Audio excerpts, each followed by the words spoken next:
Dentro del ciclo Integrando Saberes, el Instituto Nacional del Teatro presenta una nueva clase magistral, esta vez a cargo de Hugo Aristimuño, teatrista y creador de la provincia de Río Negro. Hugo Aristimuño es arquitecto, es músico, es actor y director teatral. Se ha dedicado por entero a la investigación del acontecimiento teatral y del teatro danza. Son numerosos sus trabajos sobre mitos y leyendas de la cultura popular en la región patagónica. Con sus espectáculos ha realizado giras nacionales e internacionales. En la actualidad dicta clases en instituciones de México y Argentina. En el año 2017, Hugo Aristimuño recibió el Premio Nacional a la Trayectoria por la región patagónica que otorga todos los años el Instituto Nacional del Teatro. Los invitamos ahora a disfrutar de la clase magistral con este creador rionegrino.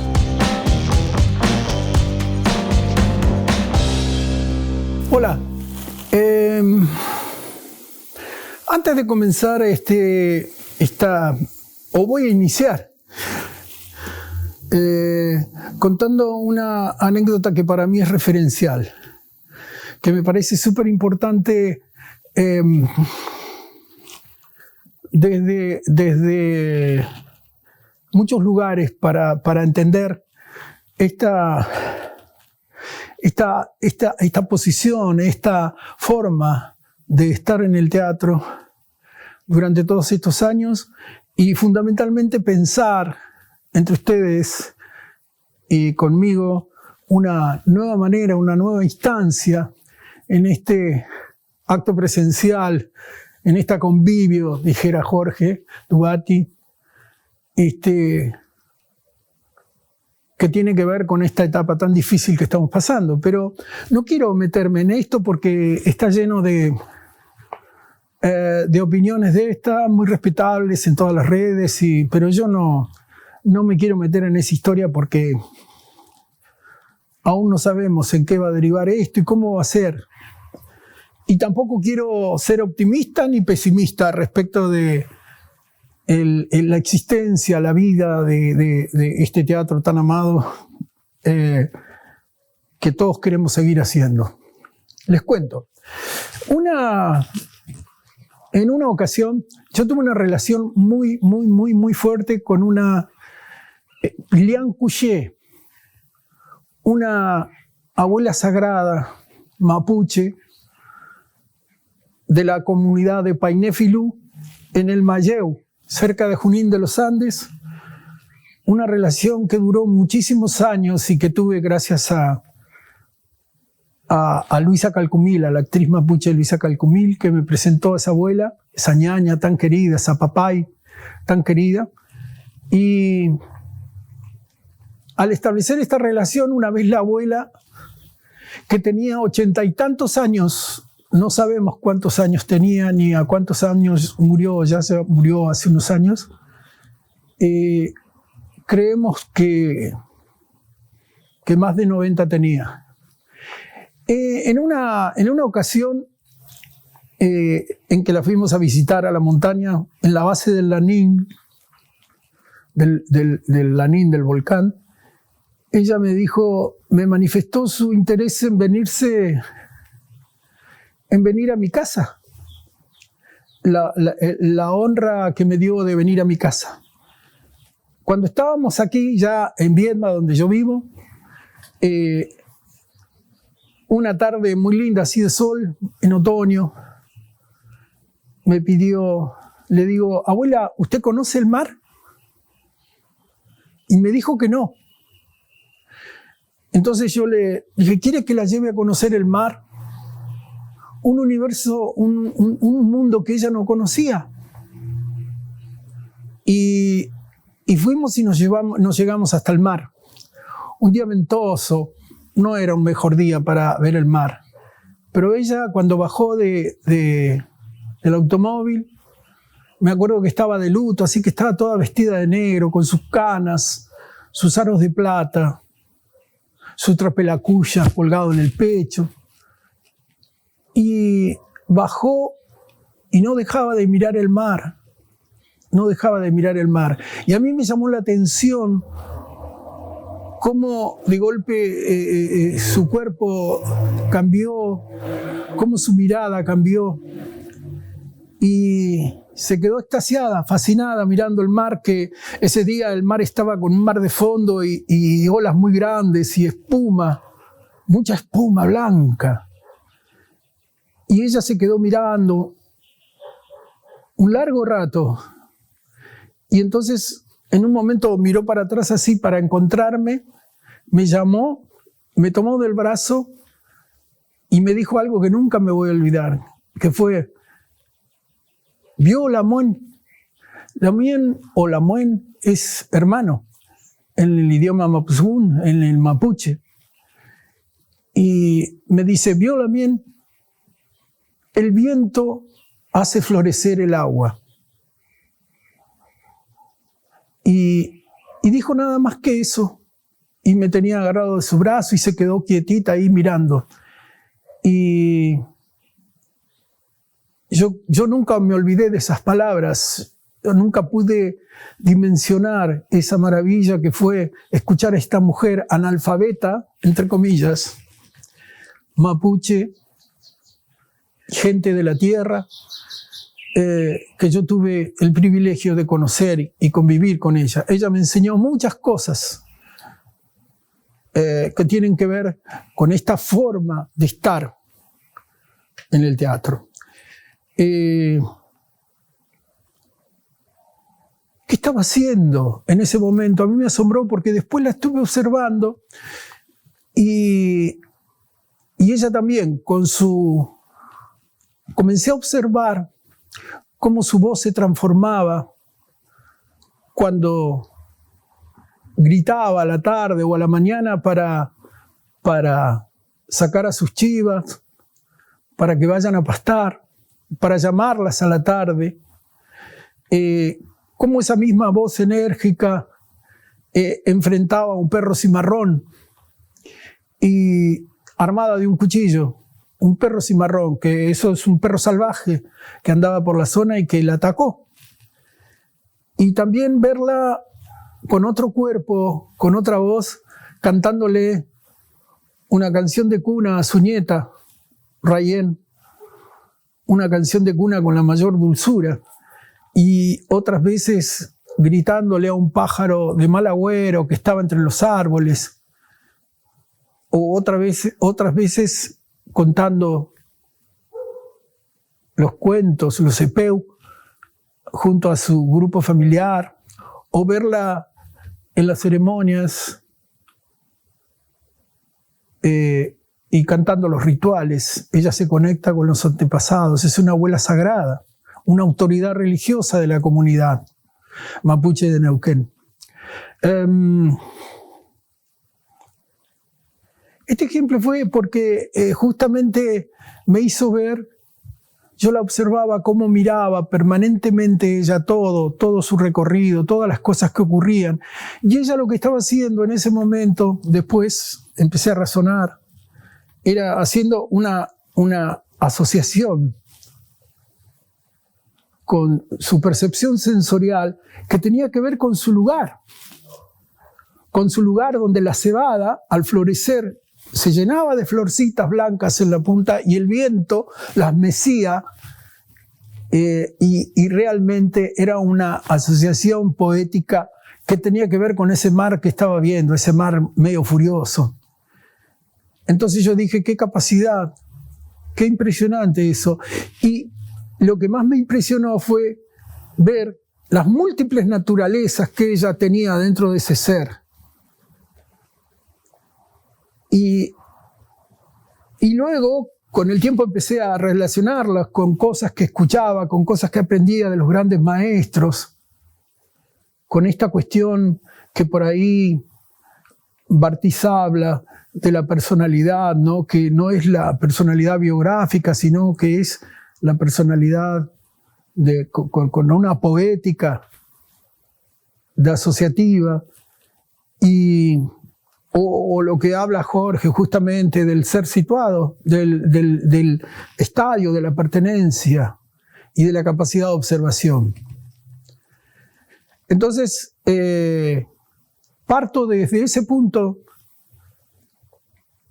No fue mi pretensión asimilar esto a la práctica actoral, ni hacer que la gente tuviera que ir a ver a esa abuela, nada que ver. Lo que estaba pensando era que sería, en ese momento pensé, dije, qué fantástico que es esto. Le pone nombre a todo esto que yo siento, esa fascinación que siento cuando los actores están absolutamente situados y comienzan a hacer un ejercicio de su registro sensorial, de la alimentación indeterminada, inconsciente y tal vez salvaje, ¿no? De su memoria sensorial, de su memoria biosomática. Y este actor es el que al hacer el ejercicio de esto, esta es su capacidad de percibir esta realidad que yo llamo la macrorealidad. Entonces por eso siempre hago el tránsito desde la macrorealidad natural, donde el hombre elige escenografías naturales para desarrollar sus conflictos. Eso, la capacidad de estar permanentemente observando el mundo desde otro lugar, desde otra manera de ver. Como decía don Juan en el libro ese de Castaneda, de Viaje a Island, ver el mundo desde otro lugar, desde otra manera. Yo creo que eso es lo más importante en el momento de lo artístico, y ya vamos a hablar de ello, pero quiero decir, esa era la capacidad de observar la macrorealidad natural, con todas sus texturas, con todos sus colores, con todos sus sonidos. Esta capacidad que por ahí tiene una anciana o que tiene la cultura mapuche de observar el mundo desde otro lugar, de otra instancia, lo indígena. Los tarahumaras dicen, somos lo que percibimos. Somos lo que percibimos. Qué importante, ¿no? Entonces, esta capacidad de observar el mundo, de percibir el mundo desde otro lugar, hace que se incorpore en la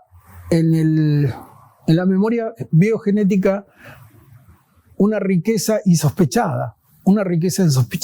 Entonces, esta percepción de la macrorealidad natural y este traslado a la microrealidad escénica, la que yo llamo, esta microrealidad de la ficción, del teatro, ¿no? Ese traslado se basa también en que el registro sensorial esté muy bien desarrollado, esta pertenencia, este estar situado, ¿no? Entonces, a la microrealidad escénica de la cual vamos a hablar más adelante, pero fundamentalmente quiero decir eso. Cuando yo hablo, una vez un amigo sociólogo con los que los dos estuvimos encarcelados y hicimos un intercambio. Yo le digo, bueno, yo te enseño todo lo que va de arquitectura y vos enseñame lo de sociología. Y él, una de las cosas que me enseñó y que para mí son importantes, es una definición sociológica, pero me pareció útil, a mí me sirvió muchísimo, donde se habla del hombre como un ente, del hombre, mujer, como un ente bio, psico, social, geográfico, histórico y ahora agregado político. Entonces, esto comprende toda esa filosofía de la situación, del estadio, de este estar más que ser, este estar, ¿no? De otra manera. Y entonces me fascinó esa definición que me dio mi amigo sociólogo, José Macela se llama, por si acaso, y la utilicé muchísimo, porque comencé a entender muchas cosas. La geografía tenía que ver con la característica de algunos actores. Yo anduve mucho por muchos lugares del país y de la Patagonia fundamentalmente, y cada actor que observaba su realidad y que creaba su poesía, su poética a partir del estar en el mundo de otra manera, me ayudaron a cada vez ratificar más esta posibilidad. Y no se trataba del traslado mediante la obviedad del realismo del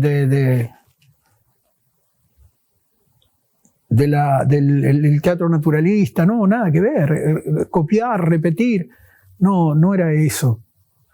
Se trataba de utilizar, como utilizaba la abuela que utilizó en ese, el viento hace florecer el agua, esa analogía, la poética, la metáfora, los signos, los símbolos, eso es un hecho muy habitual en esta cultura. Y también creo que tiene que ser la poesía que tiene que tener un actor en esa captación de esa macro realidad. Esta vez vamos a charlar sobre la macro realidad natural, pero también vamos a saber que esta macro realidad natural se está modificando, no va a ser nunca igual. Nunca igual. Nunca igual desde los hombres, nunca igual desde lo material, desde los objetos, desde las construcciones, desde las salas. Nunca va a ser igual. Esto se modificó absolutamente. Pero sí, entonces esta macro realidad natural, antes yo decía, no se puede llevar con el naturalismo, todo esto se puede llevar, hay gente que lo hace, trata de copiar en el teatro y mis respetos, pero yo digo, tratar de captar la esencia que tienen esos espacios, esas escenografías naturales que el hombre en la macro realidad natural busca para desarrollar sus conflictos, esas escenografías naturales. Entonces, ver cuál es la esencia que hay en esas macro realidades para ver el traslado en una instancia de relación a la micro realidad escénica. Y antes de pasar a la micro realidad escénica, quiero terminar, hay dos cositas. Yo siempre hablo, lo voy a hacer cortito porque no sé si me alcanza el tiempo, pero siempre hablo de dos saberes, por lo menos los que necesito yo funcionalmente, que son el saber, un saber conceptual, intelectual, que tiene que ver con la erudición, con el saber acumulativo, con los mandatos sociales, con la educación, con las técnicas aprendidas. Eso tiene que ver con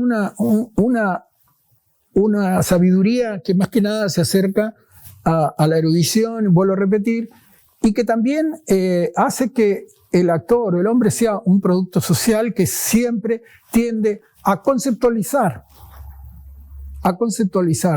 O sea, trabajar desde el concepto, a conceptualizar la apariencia que ve.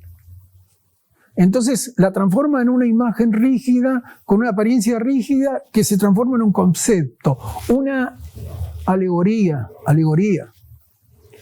que yo le llamo la alegoría, que está más cerca de un concepto que de una idea. La alegoría nos muestra a nosotros el abismo que hay entre la realidad y la percepción sensorial de los sentidos, ¿no? De las emociones. Y por otro lado, decía la del saber con la percepción del mundo desde otro lugar, es el saber de los paisanos de acá, de nuestra región, pero también es un ejercicio, una forma de percibir el mundo donde nos lleva hacia la poética repito, de la metáfora, de la analogía y del símbolo. Y comienza a aparecer la apariencia se transforma en una idea, en un símbolo, en una imagen que es una idea, ¿no? Entonces, esa es la diferencia de estos saberes, ¿no?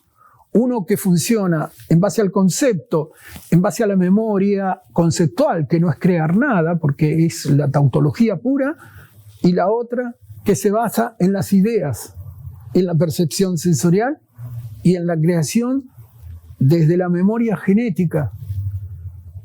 La riqueza esa, la que nos diferencia, la que nos hace diferentes, la que nos particulariza fundamentalmente a todos. Entonces, esta sabiduría, esta última sabiduría de la que estuve hablando, tiene que ver con los espacios también. Y antes de continuar hablando de esto, quiero dejarles una idea también que tiene que ver con esto. Otra anécdota, a mí me gusta contar anécdotas, me parecen que los cuentitos o las imágenes estas son más claras que por ahí en muchas charlas o consecuencias. Llegábamos en una gira con un grupo X, con una obra X, llegábamos para dar función y tuvimos problemas en el transporte y en un evento importante, de una exigencia muy importante, y no íbamos a tener tiempo de ensayar. Inclusive no íbamos a tener tiempo de reconocer el espacio. Atención, el espacio teatral. Entonces, la consigna fue, bueno, muchachos, vamos a ver la esencia del trabajo, a poner en funcionamiento esto que entrenamos nosotros mucho, que es esta cuestión de la generación poética de imágenes, de esta relación, de esta conciencia de las múltiples dramaturgias que existen en el espacio escénico. Y ya nos vamos acercando a la microrealidad del escénica, ¿no? De este espacio mítico del escenario. Entonces, llegamos y con nuestras valijas y todos al teatro, ya nos tocaba, no había tiempo, la gente estaba entrando. Y con mis actores nos sentamos, me acuerdo, en una mesa, en un espacio muy chico, y comenzamos a desarrollar la obra con una especie de juego de mudras, con nuestras manos, y cada uno ejecutaba en base a los impulsos energéticos del trabajo, ejecutábamos las coreografías, los tiempos, los textos, todo, pero en un espacio reducido sobre una mesa. Y fue fascinante, yo no me olvido nunca de eso. Nunca, me hizo emocionar muchísimo. Aparte, ese entrenamiento revelaba esta capacidad de transformar los lenguajes cuando está incorporado a partir de una percepción, de un acercamiento a los objetivos teatrales, de esa dramaturgia, de esa peripecia dramatúrgica, ¿no? Es como dicen por ahí algunos autores, si no hay nada, Leroux, ¿no? Creo que es, si no hay nada que percibir, no hay nada que pensar. Entonces, me acordé de eso, me acordé de esa percepción, de la historia, de la postura, de cómo investigamos, cómo sentimos todo esto y cómo fue todo el proceso, que después puedo hablar un poco de los procesos de montaje, y transformamos. Y lo que quiero llegar a decir es que el microespacio escénico se achicó a una mesa de este tamaño, y las características, por supuesto, fueron distintas, pero había un acto de existencia. No había una ausencia. Estábamos, era difícil.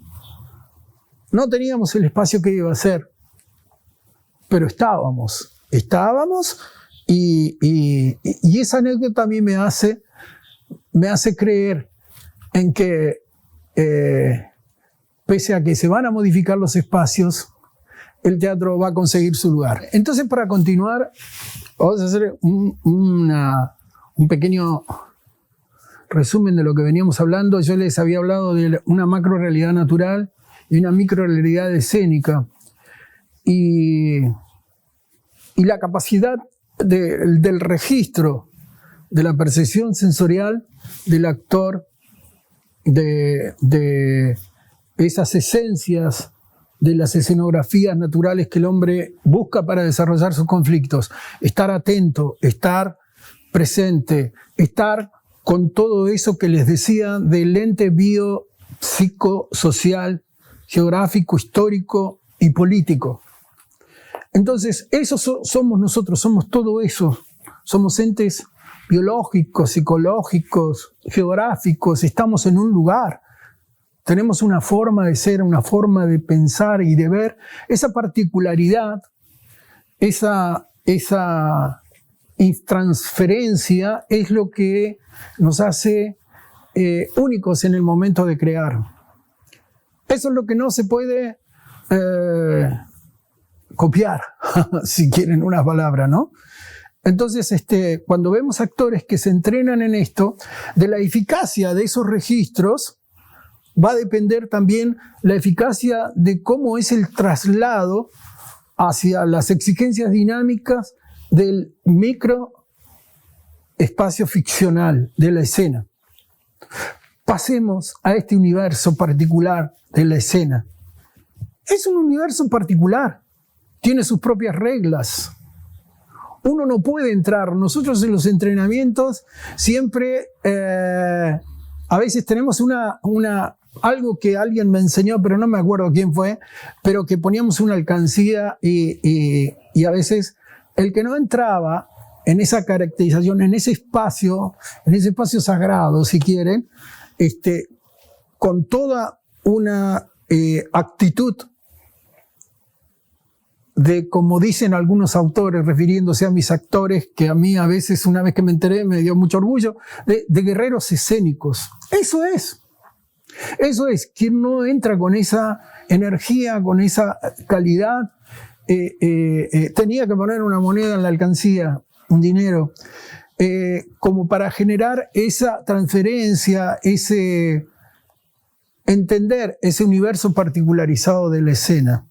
Un mosaico de tensiones, de múltiples dramaturgias en las que el actor debe construir su poética desde ese ser tan particularizado que yo busco, ese ser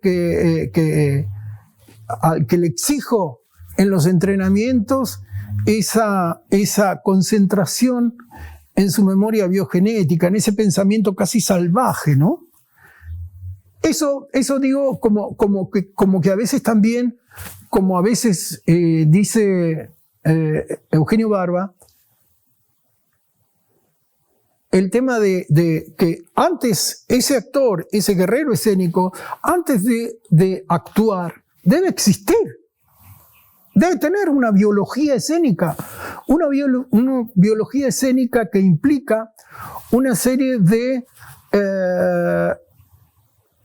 codificaciones y que permitan, preexpresivas, que permitan esa calidad, que permitan esa eficacia escénica que va a devenir en una teatralidad muy importante.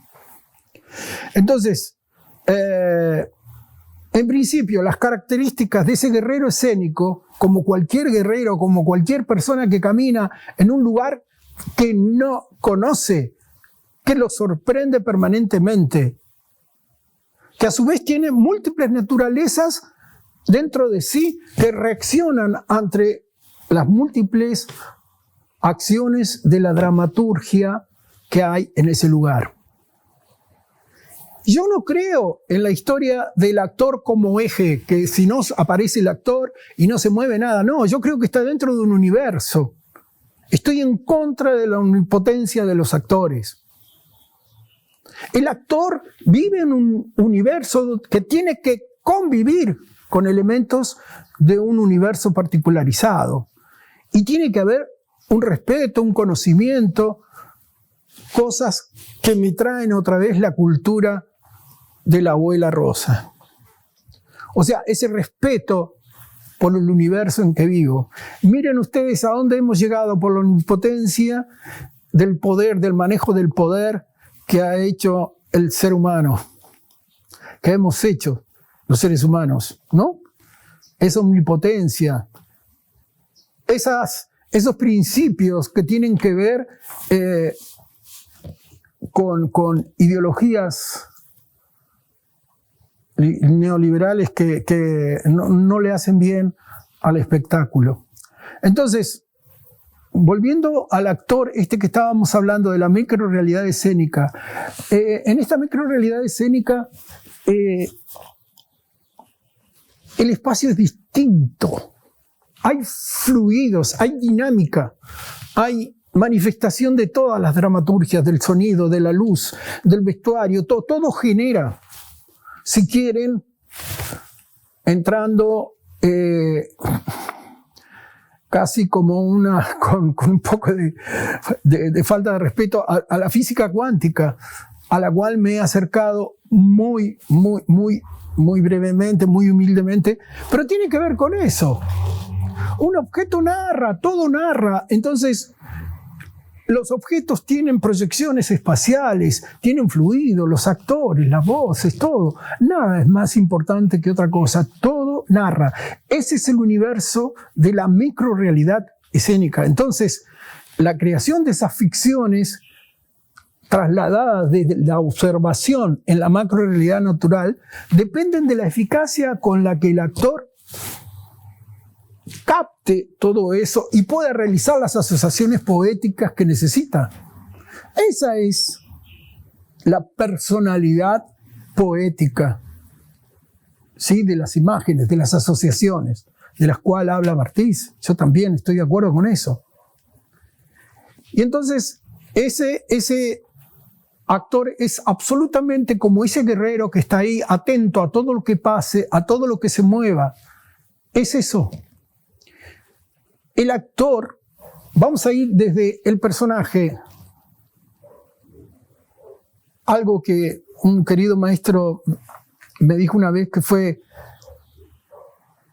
el personaje no es lo que hace, es lo que le pasa. Yo creo eso, pero yo ya lo asocio y digo, el actor no es lo que hace, es lo que le pasa. Lo que le pasa porque está atento, está vulnerable. Eso es un guerrero escénico, pero es vulnerable, no tiene nada resuelto. No hay nada resuelto. Todo lo sorprende, hay un tránsito, una peripecia dramatúrgica que tiene que ver también con un estrenamiento y todo. Y no estoy hablando de happenings sensoriales, no estoy hablando de desbordes, no estoy hablando de eso. Estoy hablando de una absoluta conciencia orgánica de la manifestación de todas las múltiples dramaturgias. Y esa relación con el espacio tiene que ver con esta ciencia. Yo soy arquitecto y como tal siempre me interesó esa relación del hombre con los espacios, ¿no? Siempre estudié, soy urbanista, y siempre miré eso con mucha atención. Luego hice un trabajo, un ensayo sobre esto, que se llama la proxemia, pero la proxémica, pero ya aplicada al teatro, la proxémica teatral. Una forma de dramaturgia espacial que tiene que ver con la conciencia del actor de las múltiples manifestaciones del espacio de la microrealidad ficcional del espacio escénico. Entonces, ¿qué significa esto de el actor no es lo que hace, sino lo que le pasa? Es reaccionar. Más que actuar, es reaccionar. Entonces, con estas reacciones vamos construyendo y luego vamos viendo cómo hacemos la asociación con estas peripecias dramatúrgicas y cómo vamos construyendo los nodos que van a ir uniendo estos trabajos que alguien me dijo que contara cómo era más o menos el proceso, pero yo les cuento de montaje de mis trabajos y y en todos últimamente hago un marco integral de saber de qué estamos hablando, de qué estamos trabajando,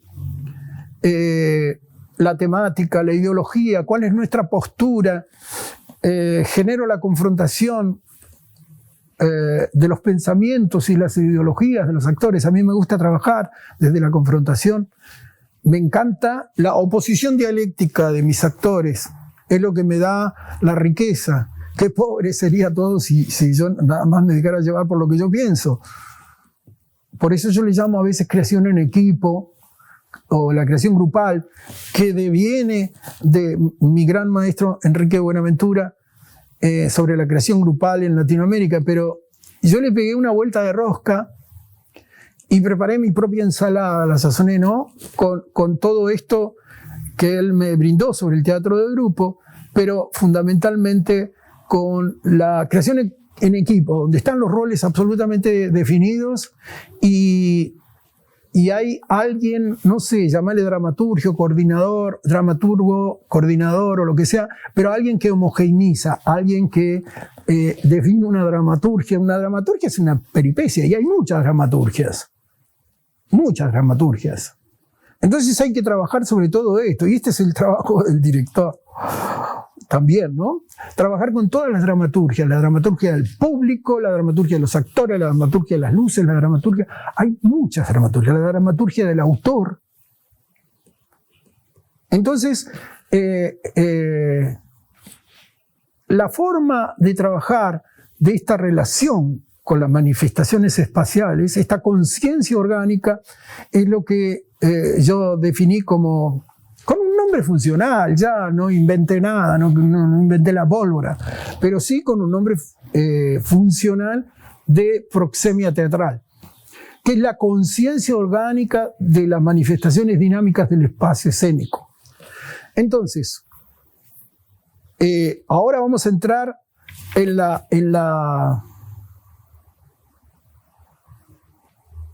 en este nuevo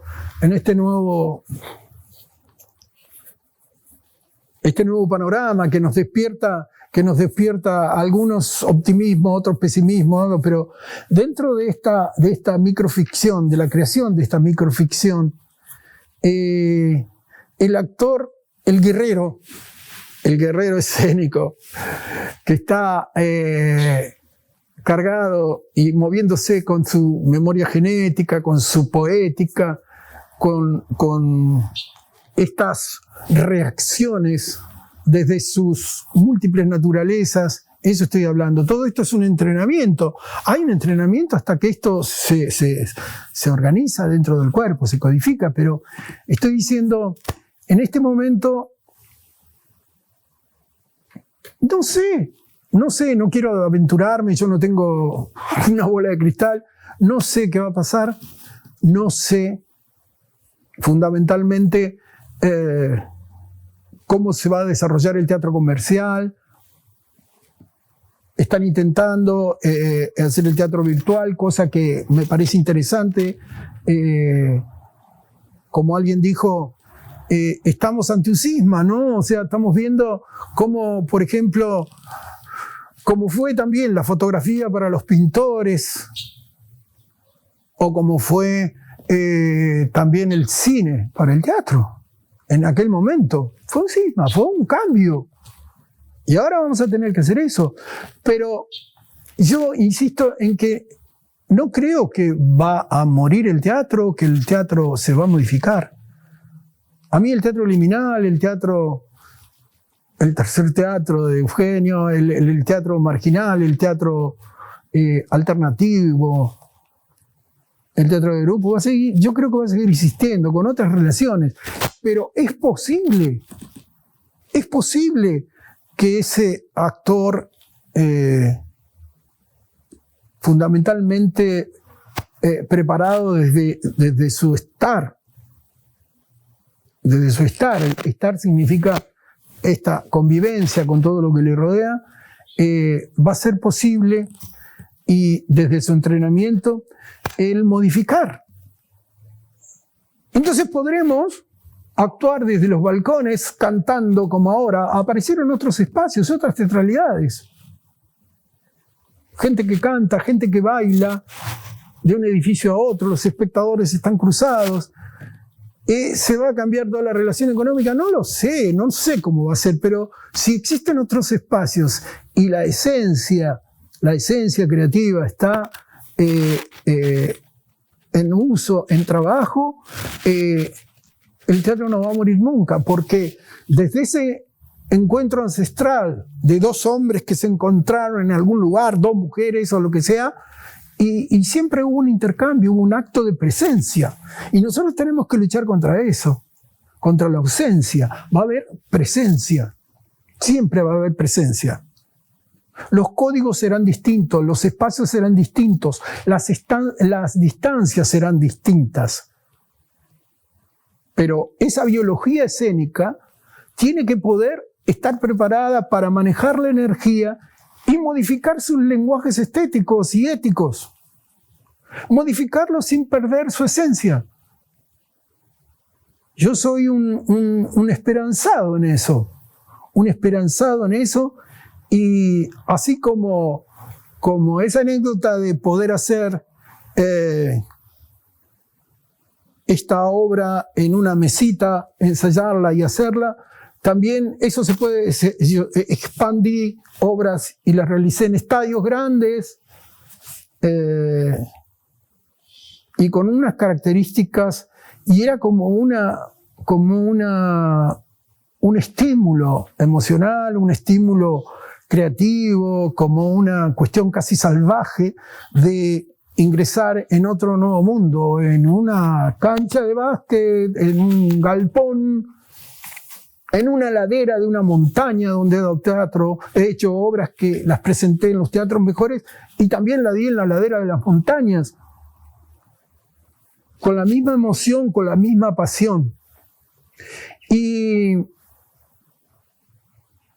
por eso que me parece sumamente importante el repensar esto. No quedarnos en la acumulación de técnicas, en sesiones maratónicas, de entrenamientos para ser virtuosos. Fundamentalmente ejercitar la capacidad de observar el mundo desde otro lugar, de percibir esta nueva realidad que tenemos, de ver las cagadas que nos hemos mandado en este mundo, en este universo, y ver que va a ser todo mejor. Y también te tomo la palabra a vos que me estás mirando, que sos teatrero. El teatro no va a dejar de existir, y si nosotros podemos, yo no estoy dando recetas, no quiero recetas, estoy hablando desde otra realidad, desde lo que podemos llegar a ser. ¿Sí? Entonces, como Eugenio dijo, el teatro se puede hacer hasta en el infierno, no hay que dejarlo. Se hizo durante la guerra, hubo titiriteros que hicieron sonreír a gente en los campos de concentración, hubo compañías de actores que funcionaron en la guerra, en los momentos más difíciles. Entonces, todo eso tiene que ver con esta realidad y con lo que nosotros estamos dispuestos a hacer. Así que agradezco mucho esta charla, la clase, pero lo que te quiero decir es eso. El teatro va a existir. De alguna manera va a existir. Van a existir formas distintas, todas respetables, pero aquel acto de convivio que habla Jorge, esta cuestión presencial, va a existir. Y vamos a tener que ponernos a activar así, como dice Martínez, hasta la vacuna por lo menos. Pero no sé. Pero quiero decir, esta hermosura de este arte que amo y todo puede seguir existiendo si nosotros comprendemos más que meternos en las tecnologías, en las respuestas tecnológicas y todo, meternos a profundizar en nuestro ser, en nuestro estar en el mundo, en nuestra situación, dónde somos y dónde pertenecemos, para poder manifestarnos a través del arte del teatro. Gracias.